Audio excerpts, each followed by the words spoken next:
凶手很可能就是吕四平当年冒充联防捉奸在床的那个男人。这小子被捉了奸，又被讹了钱，回头杀了吕四平可以看作是报复，可他为什么要继续杀车内幽会的男女呢？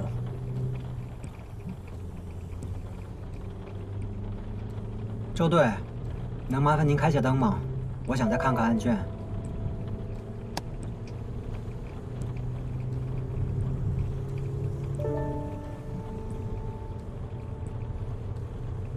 如果像高亮所说，凶手从事司法类的工作，当然，这和他目前所掌握的反侦查技巧也十分契合。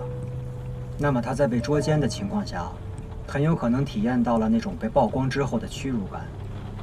杀了吕四平，只是种单纯的报复，但这并不能完全抹去他屈辱的记忆。所以他在随后几年间专门寻找车震男女下手，很可能就是一种 情景还原式的倒置体验。哎呦，哥们儿，忒深了，听不懂。说白了，他一次次杀害在车里偷情的男女，也是试图抹杀当初那个屈辱的自我。变态就是变态，啊，想法还怪匪夷所思的。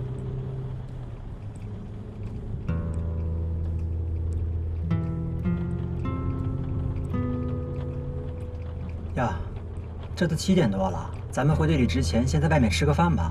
没问题啊，想去哪儿？长风这边我不熟，关队有什么推荐吗？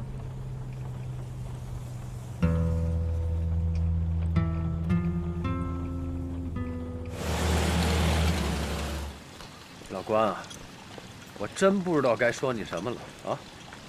你就带咱吃这个，这要传出去，不让人海港支队人笑话吗？ 我还不知道你吗？出门兜里都不超过100块钱，你能请我们吃什么？我告诉你，今儿随便点，刷卡。不好意思，老板，我们这儿不能刷卡。不能刷卡啊？对。你看你找这地儿，卡也刷不了。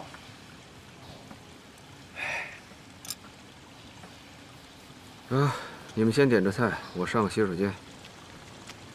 哎，不是老关，周队。哎。 不能刷卡，可以用支付宝，大店小馆都可以。啊，对，有啊，值。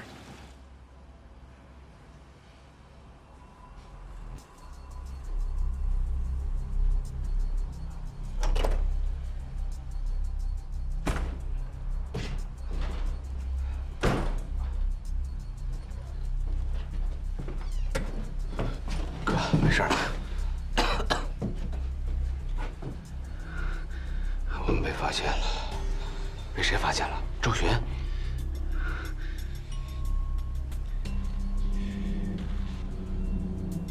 韩冰，那个韩冰，识破我们了。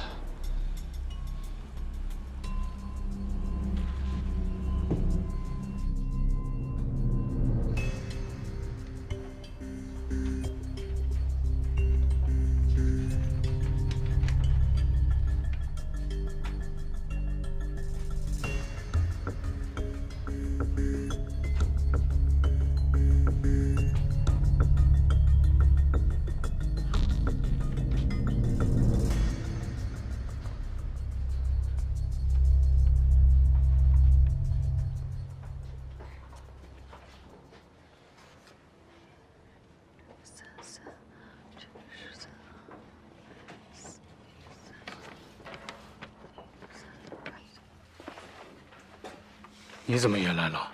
别这么没日没夜的。有这空闲，应该回家休息休息。大家都在坚持，我也不能开小差。找到了，是这个吗？对，我来吧，高哥。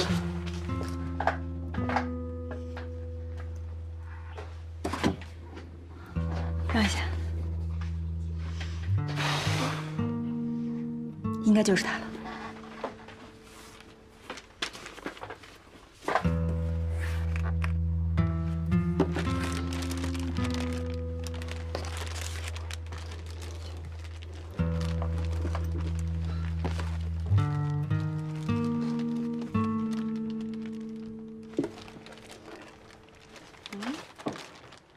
房卡。你确定那韩冰发现咱俩的事儿了？不但发现了，而且一直有意无意的在帮我们。为什么呀？哎，你不是说他就是一个……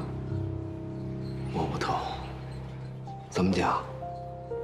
虽然从犯罪心理的侧写理论中，刑侦人员可以模仿罪犯的思维结构的方法是存在的，但是杀了吕思平，只是种单纯的报复，但这并不能完全抹去他屈辱的记忆。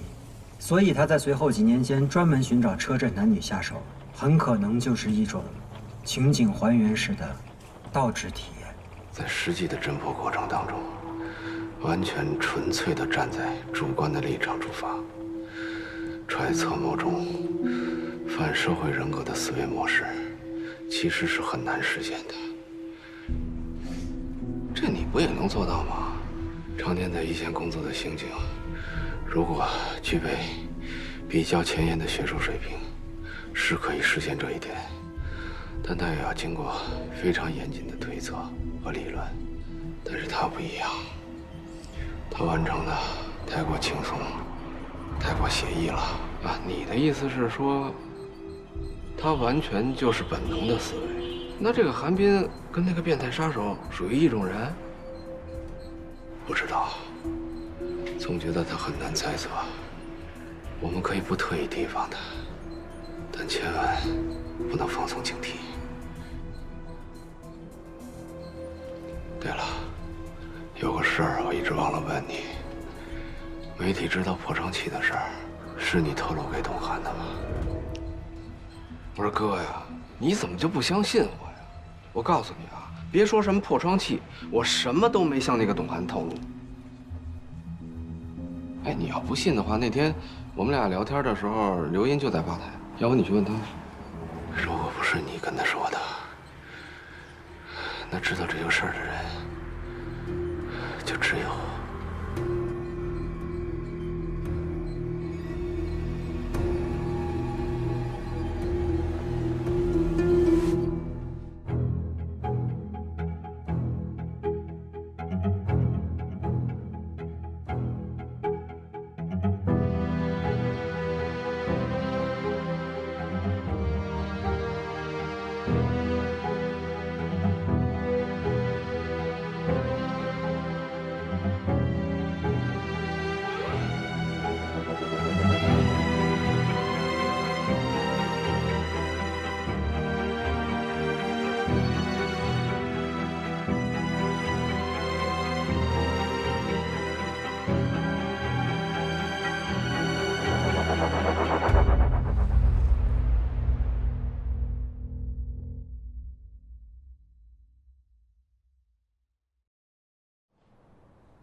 把大家都叫过来，是因为这一案件的一系列的核心事实，只有咱们这些人知道。我想郑重地问一下在座的各位，你们一定要诚实地回答我：有关于凶手的凶器有可能是改装过的破窗器这个说法，你们有没有向别人透露过？不光是媒体啊，也包括自己的亲朋好友。这一天天的加班都加疯了，都没时间见什么亲朋好友，能跟谁说呀？如果没有的话，我可以告诉大家，知道这件事的，除了我们，就只有凶手本人了。这就是说，凶手故意对外散布案件细节，吸引其他的凶手模仿作案。不管这是不是他的动机，但从最终的结果来看，他确实达到了目的。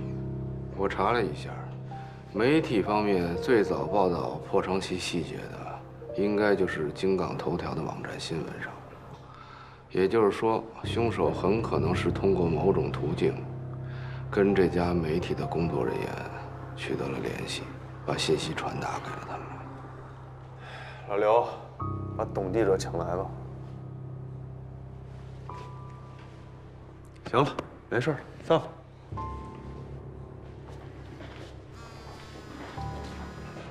喂，哎，老张。哦，监控都调出来了，啊，多谢多谢。不用不用，我过去找你吧。好嘞好嘞，一会儿见啊。好。我去趟交管局，看看监控里边能不能找到咱们想找的那辆捷达车。啊，哎，这儿，关老师开车。哦，这傻了不这一天。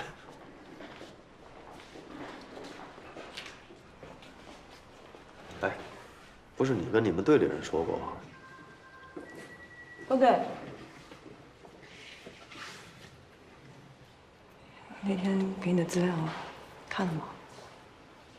啊，看了。亚楠，我替他谢谢你。不过这个案子好多人盯着呢，你尽量别搅进来啊。 2份都看了吗？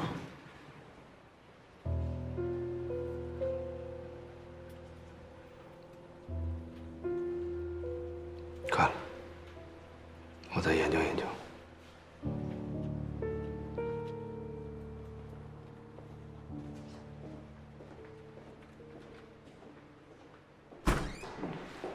行吧，董局长。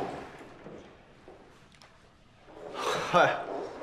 董记者，那个实在是不好意思啊，之前多有冒犯。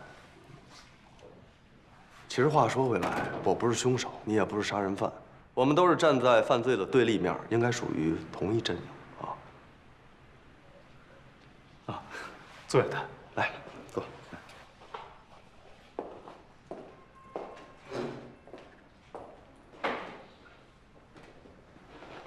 非常感谢你能赶过来协助我们工作。这次我们想找你核实的情况，关系到能否将凶手缉拿归案。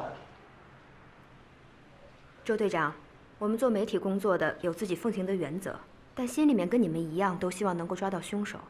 只要对破案有帮助，我们一定尽力。那先感谢了啊。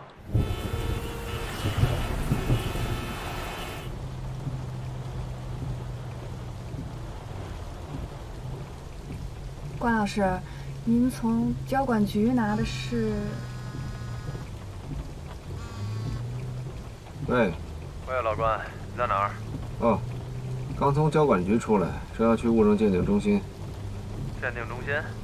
上次从那儿取的 U 盘有点问题，有几张照片拷不出来。刚才打了个电话，王主任正好在，所以我们再过去一趟，打算重拿1套照片出来。老关。 董记者告诉我们，关于凶手使用的可能是破窗器的信息，正是他们在物证中心接受采访的时候，一名女性员工透露给他的，很可能就是那天接待你们的那个范丽云。难道说，就算范丽云不是凶手，他也一定会和凶手有某种关联。现在他手机关机了，我们查到了他的住处，正在去他家的路上。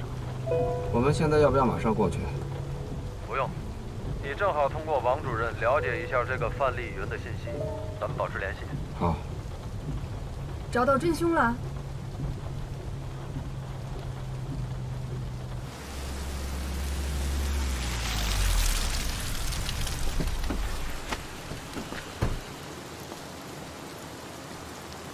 关队长，你好，王主任。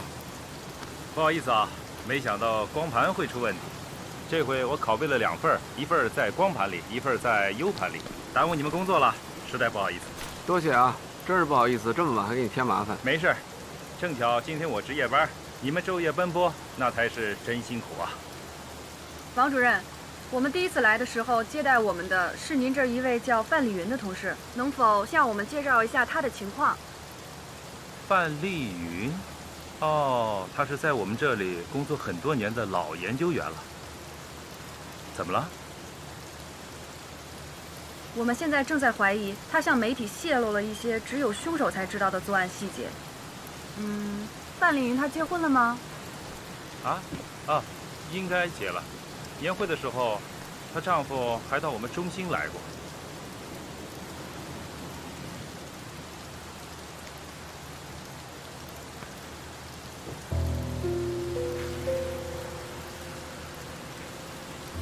王主任，这辆捷达是您的车吗？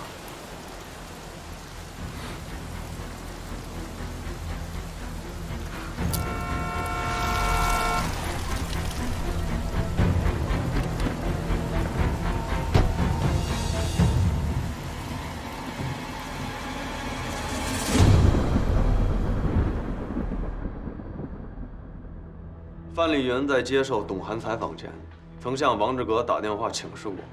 王志革告诉他，可以把警方告诉鉴定中心的案件细节透露给媒体。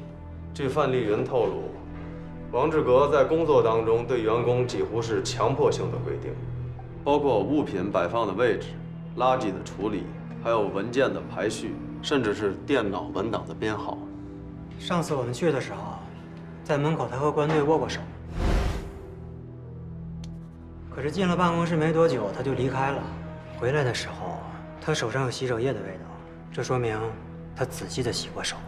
当我们离开的时候，他也小心翼翼地避免再次握手。他那辆银灰色的捷达汽车是他自己买的，一直是他一个人用。据员工回忆，他那个倒车镜上应该有一个挂件儿，但是我们在搜查这辆车的时候没有发现。哎，那他的车搜过了吗？都快拆散了，什么也没找到。遮挡号牌那块布和破窗器都没有找到，清理得特别干净。有可能，他们是有别的安全的可以藏这些东西的地方，也有可能是扔掉了。也就是说，我们把人给按住了，但就是找不到直接的证据。已经派人去他家搜查了，现在小王正带着他的爱人回警队来接受询问，看看能不能有什么帮助。法官，能不能拿下他的口供？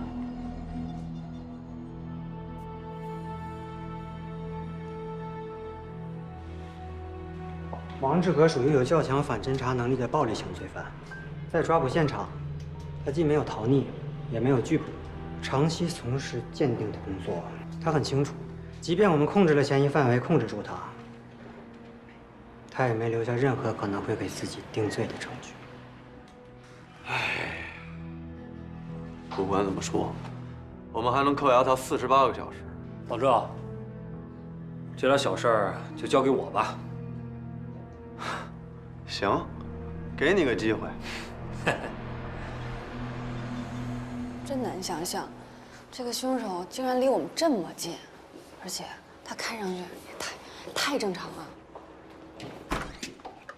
哎，关队，正好，王志革老婆叫唐莹，啊。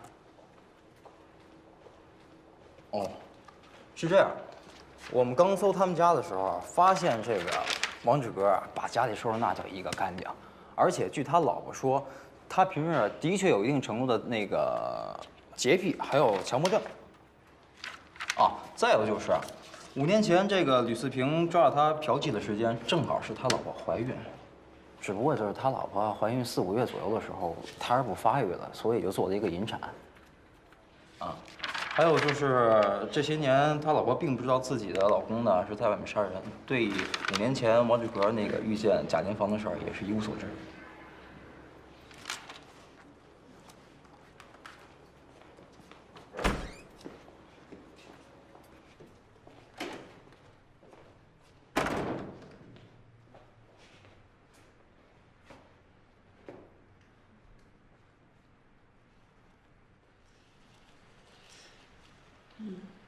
这么多年来，您从来没有发现您丈夫有什么异常之处吗？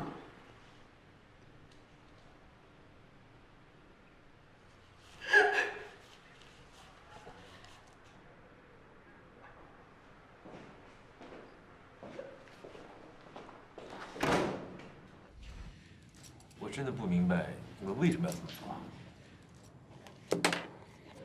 除了一直不停重复这句话，你就不会说点别的？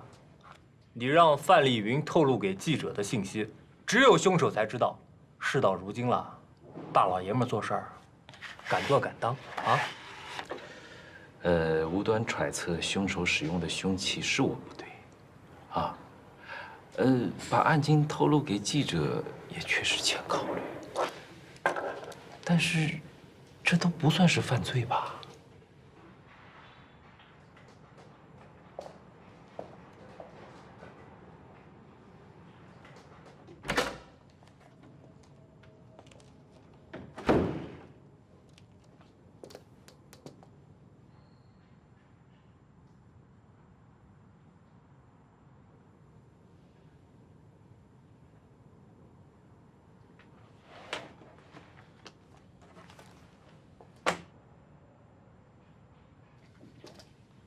怎么？老婆一怀孕就管不住自己了啊？不过我也奇怪了，你说像你这么爱干净的男人，怎么能受得了那种脏兮兮的女人呢？啊？哎呀，你不要以为你可以逍遥法外。我告诉你啊，我们还会找到自由行酒店的员工，让他们指证你。我们还会调取全金港所有的监控，到时候一定会找到跟你有关联的视频。你的路已经走到尽头了，我不会给你任何无谓的希望啊！你杀了9个人，等待你的只有法律的制裁。杀了那么多人，你的良心上就没有一点自责和不安吗？啊！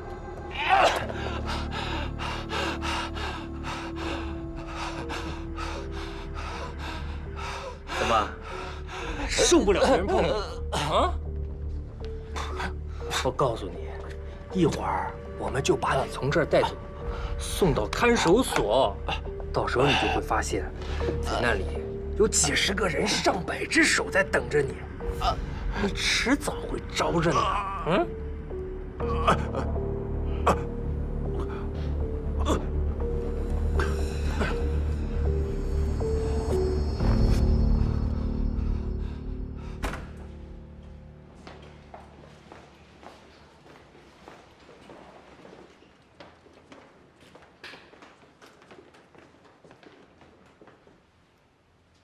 没错，这小子不但有强迫症，还有洁癖，我一碰他就受不了。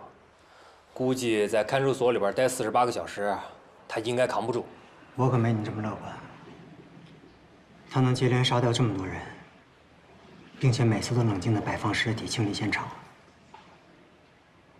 他没那么容易崩溃。对他上下其手，只是讨了点心理上的平衡，不能让你取得给他定罪的供述。人摁住了，找不着证据，这也太可笑了吧！啊，被害人的车、他的车、他的家、他的老婆，还有他本人都在我们手里，挨个搁到显微镜底下看，我就不信找不着证据。那如果我们48小时之内找不到给他定罪的证据的话，那就把他放了呗，看看他下次作案的时候，咱能不能抓个现行，好不好？废话了。如果没有证据，真的要把他放了。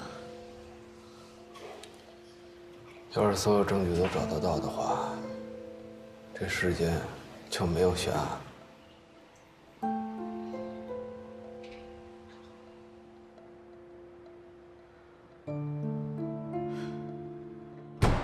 收工吧。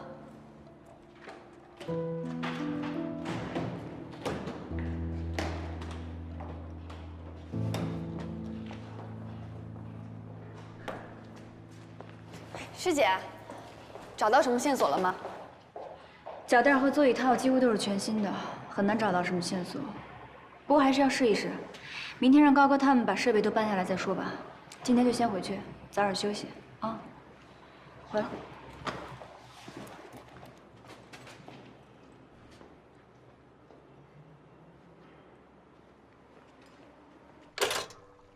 找不到证据，我这点能耐可没戏。下次你去的时候，看看能不能给人带点惊喜啊！你不是审人挺有一套的吗？像王志革这种在作案之后还可以一丝不苟清理现场、摆放尸体的暴力型罪犯，心理防范机制一定很健全。想要拿到他的口供，希望很渺茫。你跟韩冰才是孪生兄弟吧？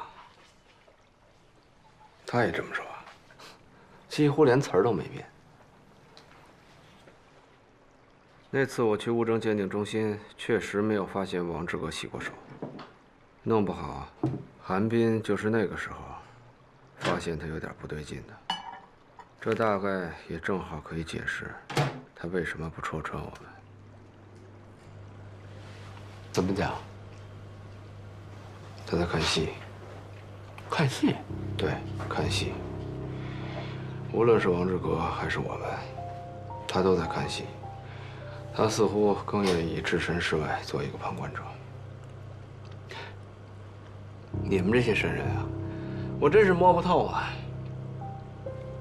哎，对了，亚楠上次说给了你2份报告，你怎么没给我看啊？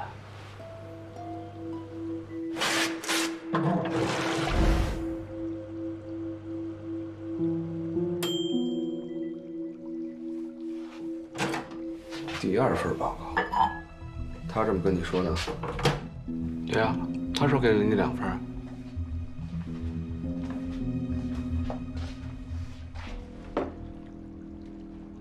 看来他是在试探我们。试探？他只给过我1份，却跟你说2份，就是想看你的反应。他应该已经开始怀疑我们了。那现在既然里头都穿帮了，要不就跟他摊牌吧？在他挑明之前，这个戏还得演下去。多一个人知道，就会添很多不必要的麻烦。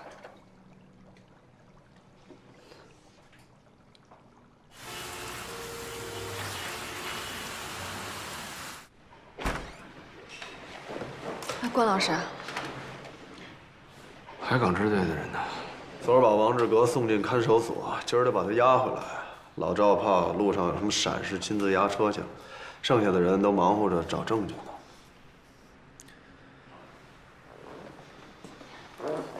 目前2个支队撒出去将近10个探子。据查，这个王志革5年前的老同学，到目前为止，任何结果都没有。我估摸着王志革说的这个老同学，估计就是忽悠吕思平的一个说辞。自由行酒店的工作人员找着了吗？找着了，估计也没什么用。那我们是不是可以安排指认了？当然，等王志革回来，当然要指认。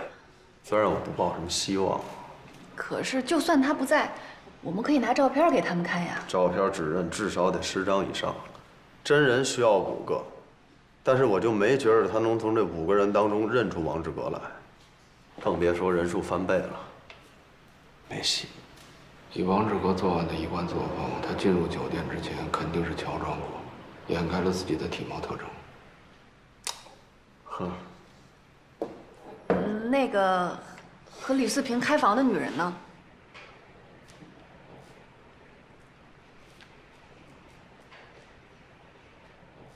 是不是唯一可能认识那个女人的吕四平已经死了？找到她就更没有希望了。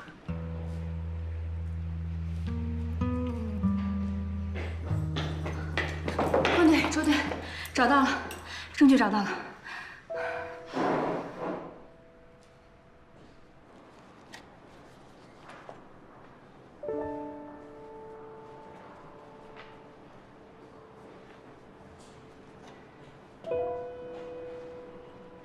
织物残留。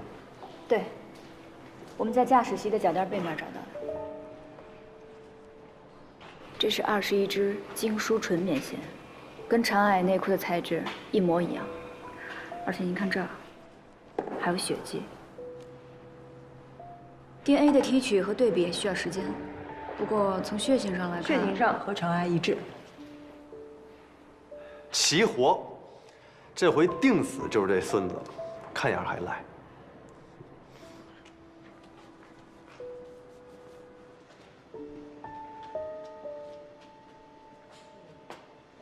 赵，不错啊，越来越好了。怎么了？辛苦辛苦，哎呦，总算能透口气了。差不多了。这天天的老流眼泪。我给你看看。傻眼。什么傻眼？疲劳过度。对不起，这个物证恐怕不能用。昨天把王志革接回来以后，我特意去了物证室，取了被害人的衣物拿下来，跟车里的织物做了比对。可能当时我不小心掉下来的吧，让大家空欢喜一场，不好意思啊。老关，你怎么会？怎么？难不成你还想将错就错啊？我跟你说啊，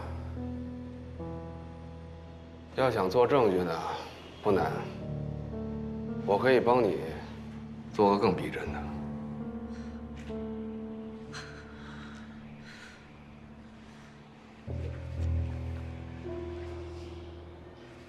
我没听错吧？什么玩意儿啊？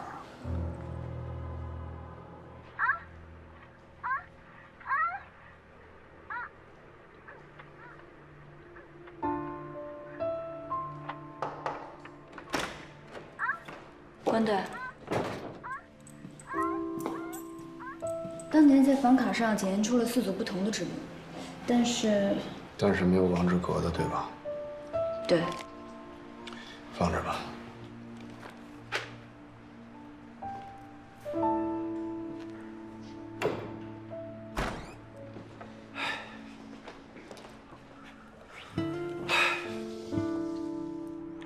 服务员做过指认了吗？服务员指认出5年前是小汪入室杀的吕四平。哎，要不是王志格在押，我还真有心把小汪送进去。哎，没关系啊，咱们还有1天的时间，海港支队所有的人都撒出去了，找那个和王志格搞破鞋的女人，没准啊，抓到她又能怎么样呢？啊？不是，你找到的话，就可以问明白他们和吕四平之间的关联，然后我们就可以，然后就能证明是他杀了吕四平，还有其余那4段。那我们总得干点什么吧？啊，老关。对了，老关，你跟我说实话啊，你确定那个线头是你昨天不小心掉在车里的？你确定为了给他定罪可以不择手段吗？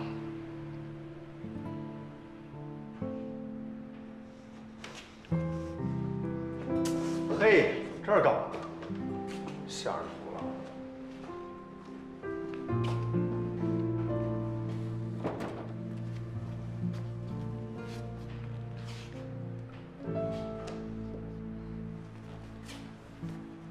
对不起，高老师，我只是想……你有没有想过，如果我们用这种方式给他定罪，万一有一天，我是说万一，我们发现真凶不是他，那该怎么办？可是关老师，您昨天不是说……我说过我会给他定罪，但要通过正确的方式以及合法的途径。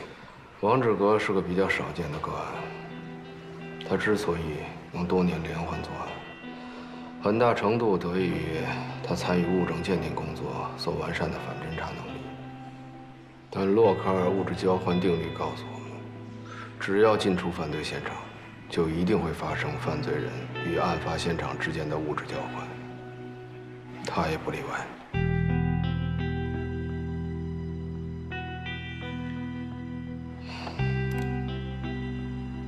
说起来，这么清晰的视频还原，还是出自王志格之手，真是讽刺。5年前，你被勒索，给你的内心烙下了创伤，于是你开始了强迫性的杀人，来抹去你内心的屈辱感。这些年过去了，你的屈辱感抹没抹去我不知道，但是你他妈杀人的技术越来越熟练了。你利用专业上的优势，消除线索，甚至给出误导性的信息，使你的案子成了他妈悬案。这使你的内心越来越兴奋，你越来越膨胀，同时你也越来越空虚。直到你看到媒体把李地森的案子炒得沸沸扬扬，你依然坚信你没有露出任何的破绽，你甚至亲自给出信息，来给我们警方和媒体。你是不是觉得你自己特别他妈天才？你是不是觉得你做什么都天衣无缝？你是不是觉得你甚至给出再多的信息，我们也定不了你的罪？我告诉你，你想错了。我们已经确定了，你就是杀害这9条人命的真凶。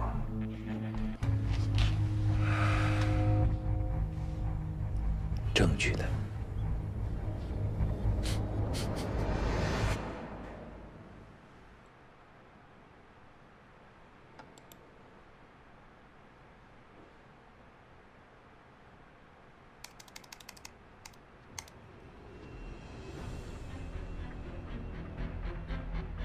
你注意到他的手指了吗？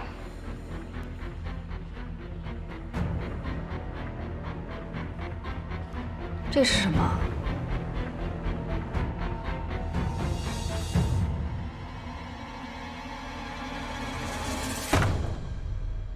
把他手铐打开。啊？给打开手铐。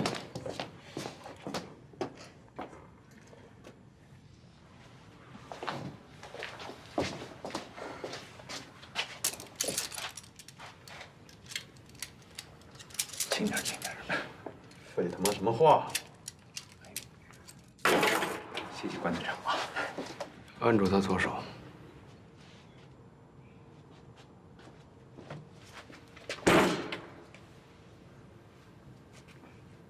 你这10年来，你有摘下过这枚婚戒吗？放开我！刀！别碰我！拿开你们的脏手！放开我！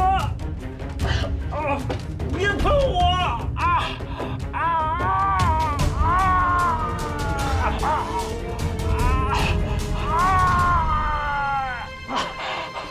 好像也没有什么血迹残留。没关系，有这个就足够了。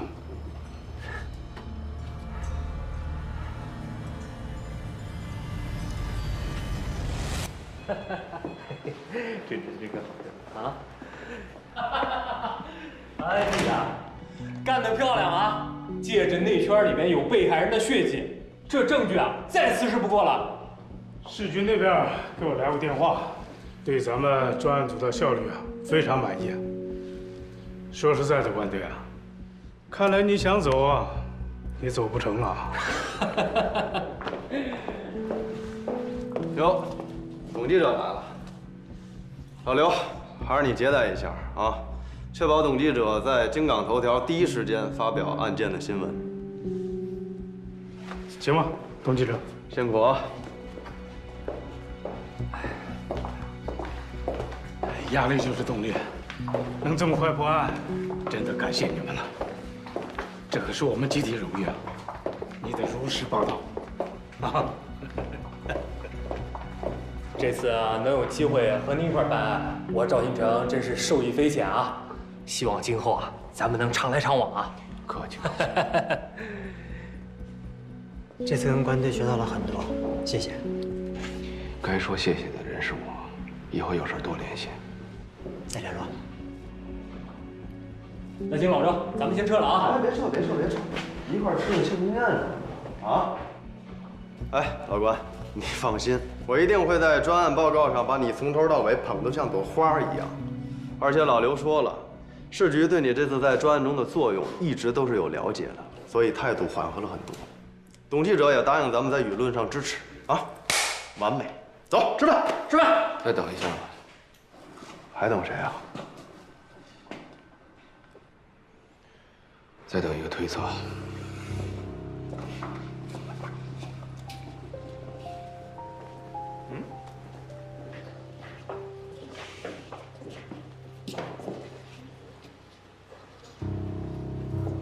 等一下。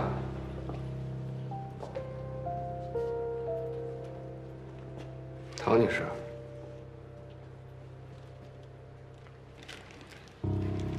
我们在您丈夫实施的第1起案件中，发现了一枚房卡。虽然他清理过现场了，但这张房卡是吕四平开门以后留在墙上的电源插槽里的。你丈夫在勒死吕四平之后，显然不需要把它带走，所以这张房卡就成为了案发现场留下的唯一没有被清理过的物证。我们在这上面发现了4组指纹，但没有1组指纹是属于你丈夫的，甚至也没有1组指纹是跟吕四平的指纹相吻合。根据当时酒店服务员所描述的，吕四平是和一名女士去开了房，他使用的是自己的身份证登的记，而接过门卡的就是那个女人。这个案子一直有一点我没想明白，就是谁给你丈夫开的门？所以不甚冒昧，唐女士，麻烦你留一下指纹，我们也好做个比对。